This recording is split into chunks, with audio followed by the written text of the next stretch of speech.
ఈరోజు నేను మా ఆయన మా పెద్ద పాప సుబ్రహ్మణ్యేశ్వర స్వామి గుడికి అయితే వెళ్తున్నాము. అందుకని ఇంకా మార్నింగ్ లేచి ఇల్లు వాకిళ్ళన్నీ కడుక్కున్నాను శుభ్రంగా. ఆ తర్వాత పొయ్యి అనేది మంటేసి నీళ్లు కాగిన తర్వాత తలస్నానం అవి చేసుకున్నాను. నేను తలస్నానం చేసిన తర్వాత మా పాపకైతే తలస్నానం చేపించి రెడీ అయ్యేసరికి 9:30 అలాగ అయిపోయిందనమాట టైము. ఆ టైంకి ఇంకా వచ్చి దేవుని అయితే దర్శించుకున్నాము. వచ్చేదారిలో పువ్వులు అవన్నీ తీసుకున్నాము. తర్వాత పాలు పెరుగు కూడా తీసుకొని ఆ దేవుడిని అయితే దర్శించుకోవడానికి అయితే లోపలికి వెళ్ళిపోతున్నాం. ఇది కాళహస్తిలో బ్రిడ్జికి యువతల సైడు 2వ వీధిలో ఉంటుంది. చుట్టూ షాపులు, మధ్యలో చిన్న సుబ్రహ్మణ్యేశ్వర స్వామి గుడి. ఎక్కడైనా ఏ గుడైనా దేవుడే కదా. ఇంకా వచ్చి మేము అర్చన అవన్నీ చేపించుకుంటున్నాము. ఇక్కడికి 6 వారాలు రావాలని మొక్కుకున్నాను అనమాట. అలాగనే ఇది 4th వీక్.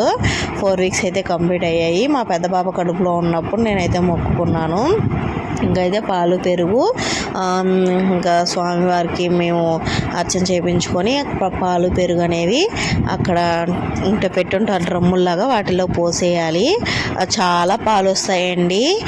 ఫుల్గా ఒక 3-4 డ్రమ్స్ అయితే నిండిపోతాయి. పెరుగు ఒక డ్రమ్ము, 3-4 డ్రమ్స్ పాలు అనేది నిండిపోతాయి. మరి ఆ పాలని ఏం చేస్తారో ఏమో నాకు తెలీదు. స్వామివారికి మాత్రం అభిషేకం చేస్తారు. 11:30-12 ఆ టైంలో చేస్తారనుకుంటా. ఆ టైంలో వస్తే అభిషేకం అవన్నీ చూసుకోవచ్చు. ఇంకా పిల్లలతో అవ్వదండి నాకు. చిన్న పాపను వదిలేసి వచ్చాను. అప్పటికే మొహం నల్లగా మార్చేసిన చిన్న పాప. ఇప్పుడే అర్థమైపోతుంది అన్నీ.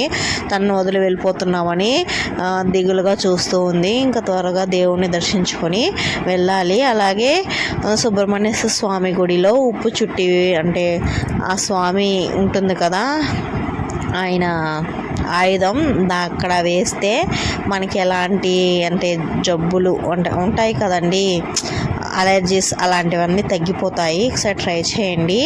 అంతే అండి ఈ వీడియో. నచ్చితే లైక్ చేయండి. Bye bye.